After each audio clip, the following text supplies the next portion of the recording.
আসসালামু আলাইকুম, welcome back to my new video. আজকে আমি নিয়ে চলে এসেছি একটি গুরুত্বপূর্ণ টপিকের উপর ভিডিও। যেই ভিডিওটা আপনাদের অনেক বেশি উপকারে আসবে, তার জন্যই কিন্তু এই ভিডিওটা করা। অনেকেই কিন্তু আমরা শখ করে কিছু মুরগি পালন করি। এই মুরগিগুলো যখন অসুস্থ হয়ে যায় বা ঠান্ডা লাগে, তখন আমরা যে ট্রিটমেন্ট করি সেই ট্রিটমেন্টটা নিয়ে চলে এসেছি। আমার মুরগিগুলো ঠান্ডা লেগেছে, তার জন্য আমি এখানে নিয়েছি ডক্সিভেট। এই ডক্সিভেটটা দিয়ে কিন্তু ঠান্ডা সমস্যা দূর করা যায়। তো এখানে পরিমাপটা বলে নেই। এই 1 কেজি পানির মধ্যে 1 গ্রাম ডক্সিভেটের গুঁড়া মিশিয়ে দিতে হবে এবং তারপরে সকল হাঁস মুরগিকে খাইয়ে দিতে হবে।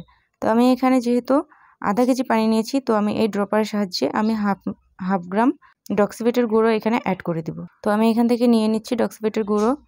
তো মনে রাখবেন, মার্কেটে গেলে কিন্তু এই ডক্সিভেটটা আপনার খুব সহজেই পেয়ে যাবেন।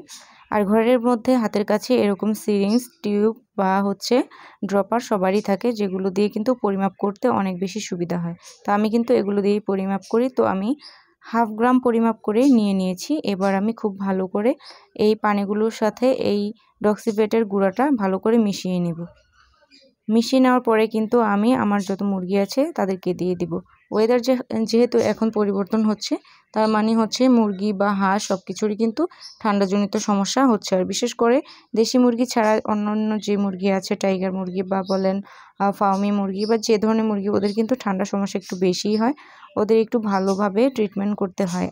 আর এই ওষুধটা আপনারা 3 থেকে 5 দিন বা 7 দিন খাওয়াতে পারবেন। তো আমার মুরগিগুলোর যেহেতু অনেক কম পরিমাণে ঠান্ডা লেগেছে, মানে ঠান্ডা কেবল ধরছে অবস্থা, তো আমি 3 দিন খাওয়াবো। তো এখানে কিন্তু ব্যবহার বিধি দেওয়া আছে, কোন গবাদি পশুকে কতটুকু দিতে হবে সেই পরিমাণটা কিন্তু এখানে দেওয়া আছে। আপনারা চাইলে খুব ভালোভাবে পড়ে নিতে পারেন। তো ব্রয়লারের জন্য যতটুকু দেওয়া আছে সেটা 1 কেজি পানির মধ্যে 1 গ্রাম। তো আমি আধা কেজি পানির মধ্যে হাফ গ্রাম নিয়েছি এবং আমি পানির পাত্রগুলোতে খুব সুন্দর করে দিয়ে নিয়েছি। এবার এগুলো আমি আমার মুরগির খাঁচায় দিয়ে দিব। তো প্রথমে আমি আমার কিছু ব্রয়লার আছে, আমার 3টা ব্রয়লারের বাচ্চা আছে, এদেরও ঠান্ডা লেগেছে, তো এদেরকেও আমি দিয়ে দিব। এই পানি কিন্তু 3 দিন খাওয়াতে হবে।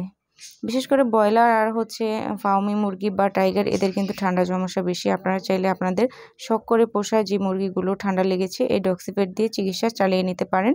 আপনারা চাইলে আবার পশু ডাক্তারের পরামর্শও নিয়ে নিতে পারেন। তো এখানে কিন্তু আমি দিয়ে নিয়েছি, এরা কিন্তু খেয়ে নিচ্ছে। অন্যদিকে আমার এই ফার্মি মুরগিগুলো ঠান্ডা লেগে অলরেডি একটা কিন্তু নাই হয়ে গিয়েছে। তো বাকিগুলোকে বাঁচানোর জন্যই আমি এখানে পানিটা দিয়ে নিয়েছি। পানির পাত্রটা আমি খুব সুন্দরভাবে এখানে সেট করে দিলাম। এরা কিন্তু খুব নিরিবিলিভাবে এবার ধীরে সুস্থে পানিটা খেয়ে নিচ্ছে। এভাবেই আমি 3 থেকে 5 দিন এগুলো ট্রিটমেন্ট করে যাব। তো মনে রাখতে হবে, ওষুধ মেশানোর পানি কিন্তু 6 ঘন্টার বেশি রাখা যাবে না। আর এভাবেই কিন্তু আপনারা মুরগির ঠান্ডা লাগলে ট্রিটমেন্ট করতে পারেন।